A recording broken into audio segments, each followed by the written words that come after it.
मंच पर विराजमान भारतीय जनता पार्टी के वरिष्ठ नेता और असम चुनाव प्रबंधन समिति के संयोजक श्रीमान हेमंत विश्व शर्मा जी, संसद में मेरे साथी श्रीमान रामेश्वर तेली जी,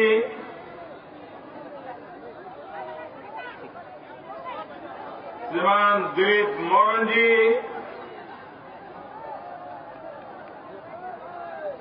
श्रीमती दीप्ति दास, श्री भावेन शर्मा जी,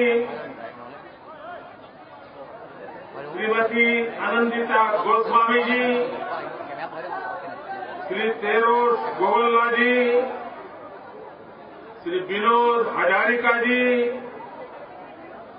यहां के हमारे उम्मीदवार श्रीमान संजय किशन जी,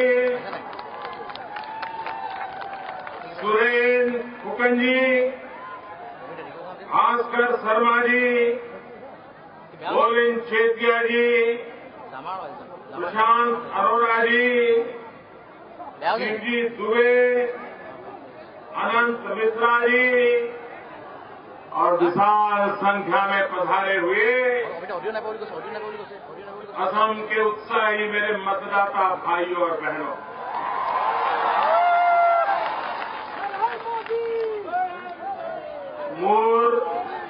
मोरो मोर असमवासी राइज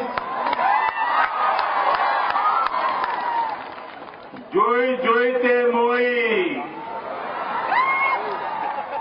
होकोलुके रंगली बिहू शुभेच्छा जोनाइसु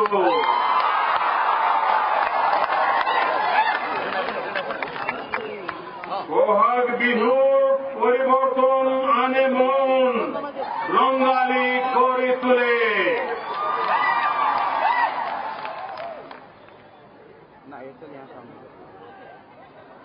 अब ये नाम तो 3 सुखिया है, लेकिन दुखिया ही दुखिया नजर आता है।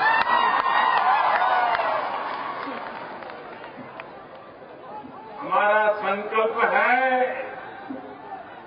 ये 3 सुखिया को सच्चे अर्थ में सुखिया बनाना। यहां के जन जन को अब दुखिया में से सुखिया बनाना, और इसलिए ये चुनाव बड़ा महत्वपूर्ण है। लेकिन इस चुनाव से मेरा बहुत घाटा होने वाला है। दिल्ली का बहुत नुकसान होने वाला है। व्यक्तिगत रूप से मेरा भी नुकसान होने वाला है इस चुनाव में, क्योंकि मेरी सरकार में जो उत्तम मंत्री हैं, उन उत्तम मंत्रियों में एक मंत्री है सर्बानंद,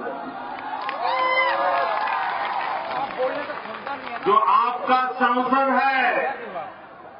अब मेरी सरकार से निकाल करके असम की सेवा के लिए मुझे उसे भेजना पड़ रहा है, इसलिए मेरा नुकसान है, लेकिन असम का फायदा है।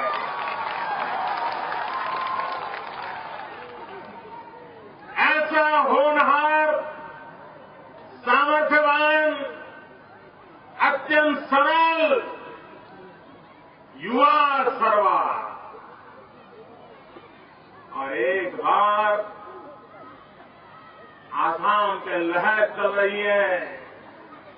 आसाम में एक ही आनंद, सर्वानंद।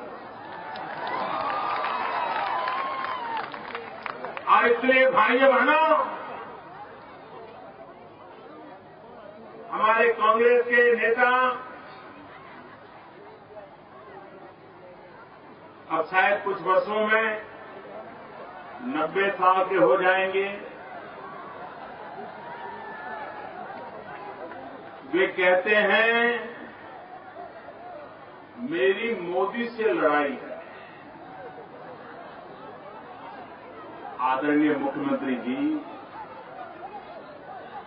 आपकी उम्र इतनी है, आप इतने बुजुर्ग हैं, मैं तो इतना छोटा हूं, मैं तो आपसे नमन करता हूं, आपको प्रणाम करता हूं, मैं आपसे लड़ाई नहीं लड़ता। और हमारे तो संस्कार है, छोटे बुजुर्गों से नहीं लड़ते हैं और बुजुर्ग छोटों को आशीर्वाद देते हैं। और इसलिए मेरी गोगाई जी से कोई लड़ाई नहीं है। हाँ, मेरी लड़ाई है गोगाई से नहीं, गरीबी से लड़ाई है। मुझे लड़ना है गरीबी के खिलाफ, मुझे लड़ना है बुराइयों के खिलाफ, मुझे लड़ना है भ्रष्टाचार के खिलाफ, मुझे लड़ना है असम की बर्बादी के खिलाफ लड़ना है। मुझे किसी व्यक्ति के खिलाफ मेरी कोई लड़ाई नहीं है। मैं तो बुजुर्गों को 7 बार प्रणाम करता हूं और असम की भलाई के लिए सारे असम के लोगों से मैं आशीर्वाद चाहता हूं। उनके आशीर्वाद से असम को नई ऊंचाइयों पर ले जाने का संकल्प लेकर के चला। मेरे प्यारे भाइयों बहनों, आपको पता होगा, देश जब आजाद हुआ तब हिंदुस्तान के जो 5 समृद्ध राज्य थे, इन 5 समृद्ध राज्यों में एक राज्य का नाम था असम। और आजादी के इतने सालों के बाद आज हिंदुस्तान के 5 सबसे गरीब राज्यों में किसी राज्य का नाम है तो वो है असम। अमीर राज्यों की जिसकी गणना होती थी, उसको गरीब राज्य बनाने का पाप किसने किया? असम की दुर्दशा किसने की?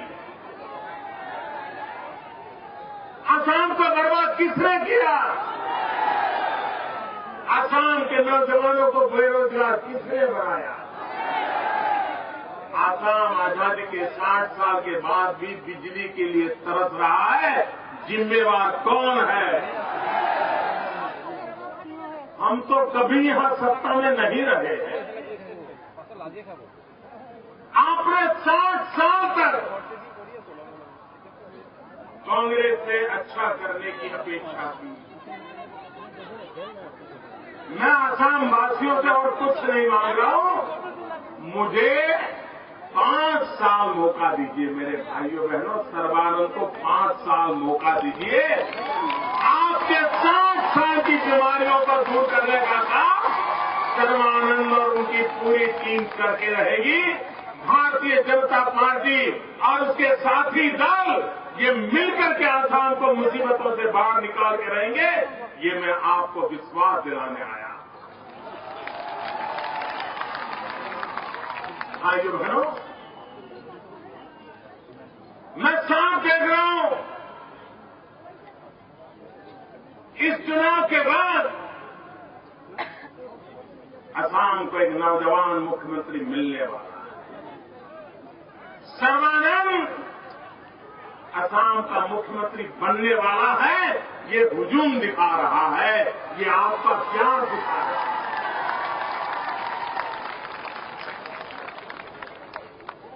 और एक बार सर्बानंद के नेतृत्व में, भारतीय जनता पार्टी के नेतृत्व में हमारे सभी साथियों दलों को मिलकर के जब असम में सरकार बनेगी, देखते ही देखते, मेरे शब्द लिख लीजिए दोस्तों, पूरा हिंदुस्तान का बालक भी जब पढ़ाई शुरू करेगा ना, वो दिन दूर नहीं होगा जब बच्चों को पढ़ाया जाएगा A for Assam, A for Assam. ये बच्चों को पढ़ाया जाएगा, ये ताकत आसाम की पैदा होगी, ये मैं विश्वास से कह सकता। यहाँ के लोग परिश्रमी, मेहनत करते हैं। यहाँ के लोग मुसीबतें झेल करके भी जीवन में कुछ अच्छा करने का इरादा रखते हैं। ये ऐसा इलाका है जहाँ परमात्मा की भरपूर कृपा है। कितना पानी है आपके पास, लेकिन सरकारें ऐसी हैं, इतना पानी होने के बाद भी लोग प्यासे हैं, आज भी पीने का पानी नहीं। मैं उन प्रदेशों का तो समझ सकता हूं जहां रेगिस्तान है, वहां पानी की किल्लत मैं समझ सकता हूं, लेकिन आसाम जहां ब्रह्मपुत्रा हो, जहां इतनी वर्षा हो, वहां पर लोगों को पीने के पानी के लिए तरसना पड़ता हो, इससे बड़ा कोई दुर्भाग्य नहीं हो सकता। और इसके लिए सरकार जिम्मेवार है मेरे भाइयों बहनों, सरकार जिम्मेवार है।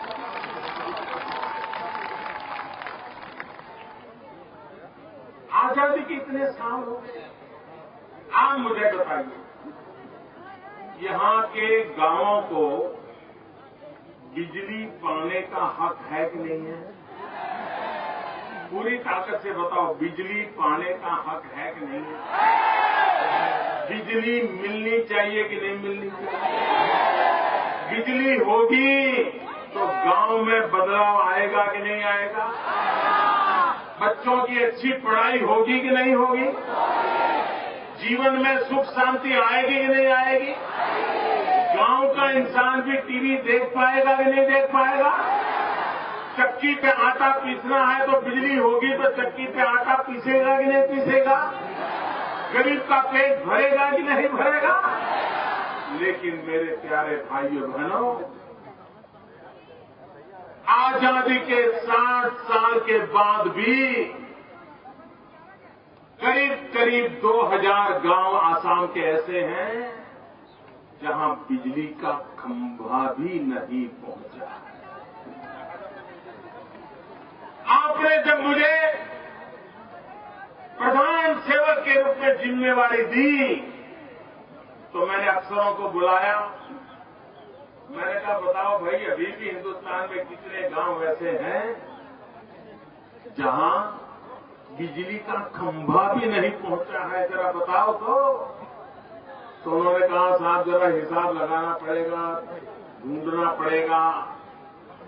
सरकार के पास हिसाब भी नहीं था कि कौन लोग अंधेरे में जिंदगी गुजारा करते हैं। आजादी के बाद भी कौन 18वीं सदी में जीतने के लिए मजबूर हुए हैं, अता पता तक नहीं था। 3 महीने लग गए, 4 महीने लग गए जानकारियां इकट्ठी करते करते। फिर मैंने पूछा, बताओ भाई क्या हिसाब आया? तो बोले, साहब 18,000 गांव देश में ऐसे हैं जहां अभी बिजली का खंभा नहीं पहुंचा है। मैंने कहा, बताओ कितने समय में पहुंचाओगे? धन की कोई कमी नहीं होगी, बताओ कैसे करोगे? तब तो उन्होंने बताया कि साहब 6-7 साल तो लग जाएगा। मैंने कहा, मैं 6-7 साल इंतजार नहीं कर सकता हूं, मुझे इस काम को जल्दी पूरा करना। उन्होंने कहा, साहब इतने साल हो गए, बड़ा दुष्कर है, कठिन इलाके हैं, नहीं पहुंच पाएंगे। मैंने कहा, कुछ भी हो, मुझे 7 साल इंतजार नहीं करना है, मुझे लोगों को अंधेरे में नहीं रहने देना। हर उनको जरा कठिन लग रहा था मेरी बात, लेकिन बोलते नहीं थे। आखिर जब मैंने फैसला कर दिया और 15 अगस्त को लाल किले से बोल दिया कि 18,000 गांव में 1000 दिन में बिजली पहुंचाने का मैं वादा करता हूं, ये मैंने कह दिया। फिर मैंने अफसरों को बुलाया कि भाई मैंने तो लाल किले से बोल दिया, बताओ क्या करोगे? बोले साहब अब क्या करें, आपने तो कह दिया, हम कोशिश करेंगे। आइए बहनों, आज मैं आपको हिसाब दे रहा हूं। असम के अंदर करीब करीब 2000 गांव थे जहां खंभा भी नहीं पहुंचा था। अभी तो 1000 दिन होने की बहुत देरी है।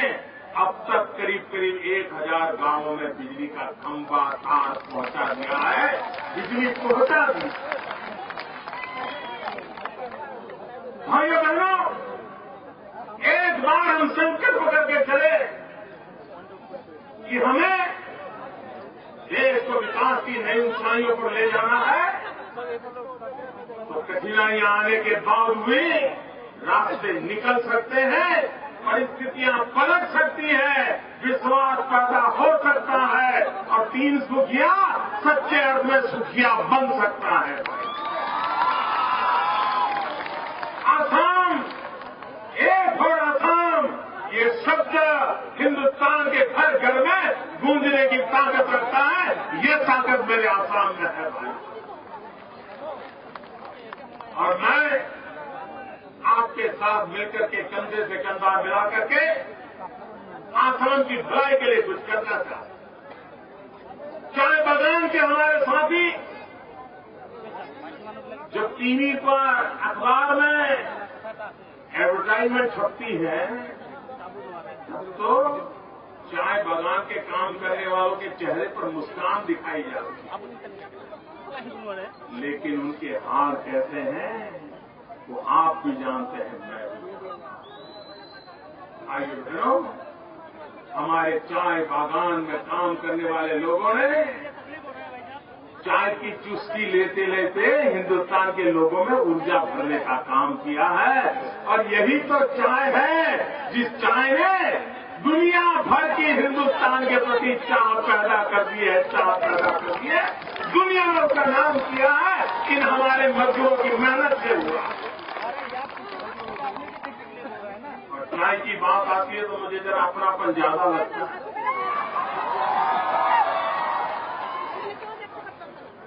क्योंकि आप ही की तो चाय थी जिसको उबाल उबाल करके मैं लोगों में ऊर्जा भरता था और जिंदगी का बचपन गुजारा करता था। और इसलिए मेरा आपके साथ एक विशेष नाता है। मुझे कर्ज चुकाने का मौका मिला है। आसाम में ऐसी सरकार बनाइए ताकि मैं अपना कर्ज चुका सकूं और आसाम को नई ऊंचाइयों पर ले जा सकूं।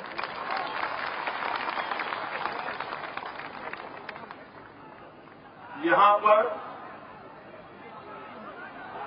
आपके सीएजी का रिपोर्ट आया है। घर में भी माँ बाप बच्चे को अगर 10 रुपया देते हैं और कहते हैं कि बेटा जाओ कॉपी खरीद लेना, और बच्चा जाए कॉपी खरीदने के बजाय टॉफी खरीद ले, तो माँ बाप क्या करेंगे? हिसाब मांगे कि नहीं मांगे? तुम्हारा बैग दिखाओ, कॉपी कहाँ है? और बच्चा कहेगा नहीं कॉपी नहीं है। तो माँ बाप पूछेंगे ना 10 रुपया कॉपी के लिए दिया था, टॉफी खा गए? पूछेंगे नहीं पूछेंगे? पूछेंगे नहीं पूछेंगे?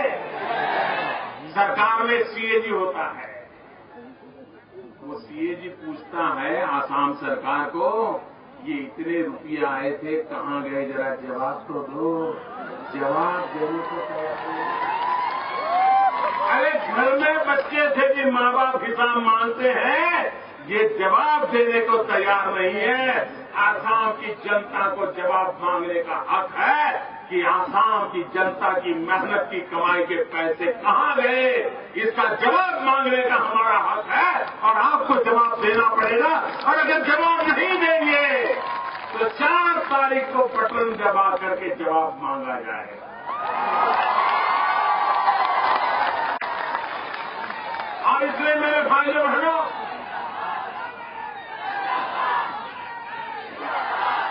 अब असम को बेसहारा नहीं छोड़ा जा सकता, अब असम को लूटने का अधिकार नहीं दिया जा सकता। खाई खाई का हिसाब जनता जनार्दन को मिलना चाहिए। हम आसाम का सर्वांगीण विकास चाहते हैं। भाइयों बहनों, मेरे तीन एजेंडा है। पहला एजेंडा है विकास, दूसरा एजेंडा है तेज गति से विकास, और तीसरा एजेंडा है चारों तरफ विकास। पहला भी एजेंडा विकास, दूसरा एजेंडा तेजी से विकास, तीसरा एजेंडा चारों तरफ विकास। इसी बात को लेकर के चल रहा है।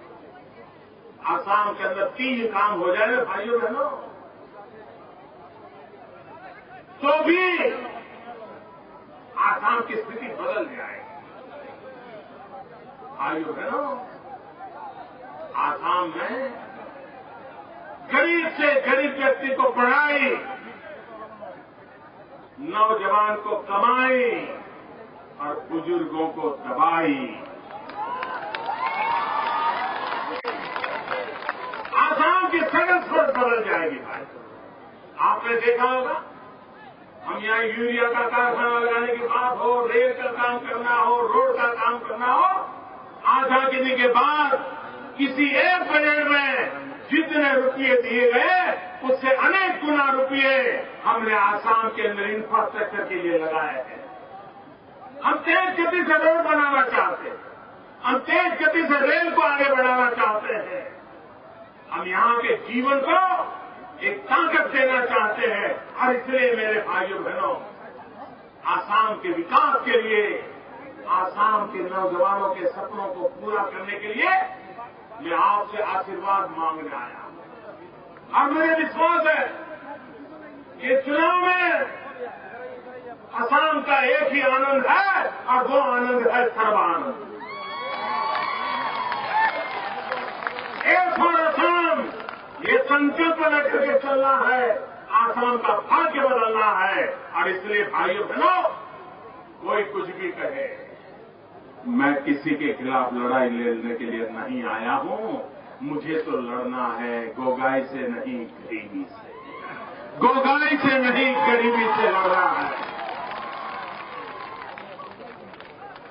आजादी के इतने साल के बाद भी गरीबी, घर देने के लिए पैसे दिए, घर देने के लिए असम में गरीबों के लिए घर बने, दिल्ली से पैसे भेजे, 1/4 रकम भी खर्च नहीं कर पाए, बैंक में जमा करके पड़ा हुआ है, बैंक में जमा करके पड़ा हुआ है।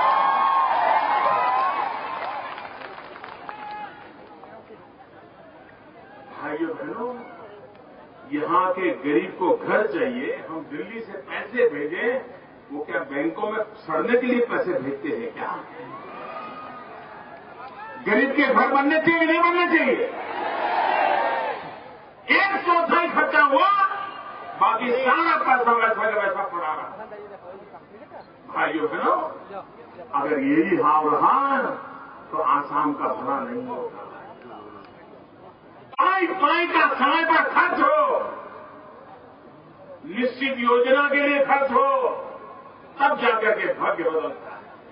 आप मुझे बताइए, असम में से गैस निकलता है, लेकिन गरीब के घर में गैस का चूल्हा है क्या? गैस का सिलेंडर मिलता है क्या? सिलेंडर लेने के लिए किस किस के पैर पकड़ने पड़ते हैं, तो आप जानते हैं नहीं जानते? हमने तय किया, इस बजट में आपने देखा होगा, हिंदुस्तान में आने वाले 3 साल में 5 करोड़ गरीब परिवारों को गैस के सिलेंडर का कनेक्शन दे दिया जाएगा। और जो गरीब माताएं लकड़ी का चूल्हा जला करके धुएं में जिंदगी गुजारती है, और एक मां जब खाना पकाती है, घंटे 2 घंटे धुएं के सामने बैठती है, तो उसके शरीर में 400 सिगरेट जितना धुआं जाता है। 400 सिगरेट जितना धुआं, उन माताओं की तबीयत का क्या होगा भाई? बीमारी नहीं आएगी तो क्या होगा? हमने तय किया है 1 वर्ष में 1.5 करोड़ परिवारों को, गरीब परिवारों को जिसके घर में लकड़ी का चूल्हा जलता है, ऐसे घरों को गैस का कनेक्शन दे करके उनको इस मुसीबत से बाहर निकालने का काम हमने तय किया।